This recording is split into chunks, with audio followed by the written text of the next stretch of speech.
Frères et sœurs et vous tous qui regarderez cette vidéo, je vous souhaite une belle, sainte et joyeuse fête de Pâques. C'est la fête de la résurrection du Christ qui est mort pour nous sur la croix et qui est ressuscité d'entre les morts, qui a ainsi vaincu la mort, qui a vaincu aussi le péché qu'il a pris sur lui pour nous faire entrer nous-mêmes déjà par la foi dans le monde de la résurrection. Nous entrons donc dans un monde nouveau. C'est ce que ont vécu les baptisés dans la nuit de Pâques. Ils ont été plongés dans la mort du Christ pour participer à la vie nouvelle du Christ ressuscité, pour devenir enfants de Dieu. Et donc nous-mêmes, les baptisés anciens, eh bien, nous avons à prendre conscience de cette vie nouvelle et à faire en sorte que cette vie nouvelle se déploie dans notre vie. Pâques, ce n'est pas simplement la fin du carême et l'occasion de reprendre nos vieilles habitudes, mais l'occasion de laisser la grâce du Christ continuer notre transformation pour être toujours plus d'authentiques chrétiens, d'authentiques disciples du Christ. Alors concrètement, qu'est-ce que ça veut dire ?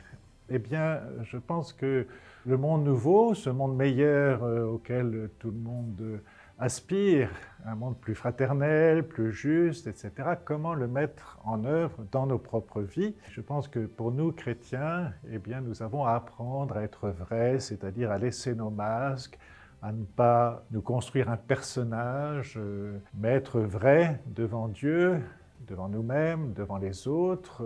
Et puis Pâques, c'est donc la victoire du bien, la victoire de l'amour sur le mal, sur le péché. Alors bien sûr, nous sommes dans une société où on va beaucoup mettre en lumière ce qui va mal, et particulièrement avec toutes les histoires d'abus sexuels, bien sûr, on fait remonter cela, et c'est nécessaire que ça vienne à la lumière, en particulier pour le bien des victimes. Et en même temps, la charité nous invite à ne pas nous laisser fasciner par le mal, mais à œuvrer pour la victoire du bien, pour la victoire de l'amour. Comme le dit saint Paul, ne te laisse pas vaincre par le mal, sois vainqueur du mal par le bien.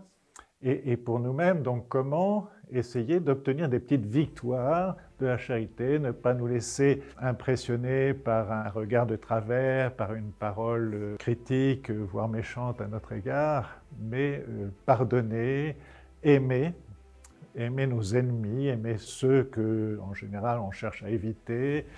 Et voilà, c'est ce travail que nous avons à faire avec la grâce du Christ, hein, dans la force du Christ. Eh bien, nous pouvons nous aussi participer à sa victoire, obtenir des petites victoires sur nous-mêmes, dans notre vie, en nous décentrant de nous-mêmes, en faisant du bien aux autres, et donc ainsi participer à la construction du monde meilleur. Je pense que nous, chrétiens, et nos communautés chrétiennes, nous avons à dire quelque chose, à être une ébauche de ce monde nouveau. Alors nous restons pécheurs, nous restons nous aussi des malades à guérir, des pécheurs à pardonner, mais sans nous décourager, eh bien, justement, dans cette espérance que nous ouvre la résurrection du Christ, eh bien, nous pouvons essayer d'avancer, voilà, pas à pas, ensemble, en nous soutenant pour participer à cette victoire du Christ ressuscité. Donc, en avant, construisons ce monde nouveau. Et puis, bien sûr, je vous invite tous à venir le jour de la Pentecôte pour ce rassemblement diocésain auquel j'invite tout le monde, et pour invoquer ensemble l'Esprit Saint, que ce soit l'Esprit Saint justement qui nous conduise et qui nous permette toujours plus de témoigner, de rayonner du Christ ressuscité, de rayonner l'espérance à laquelle nous ouvre la résurrection du Christ, et donc voilà, de témoigner aussi de la joie d'être ensemble.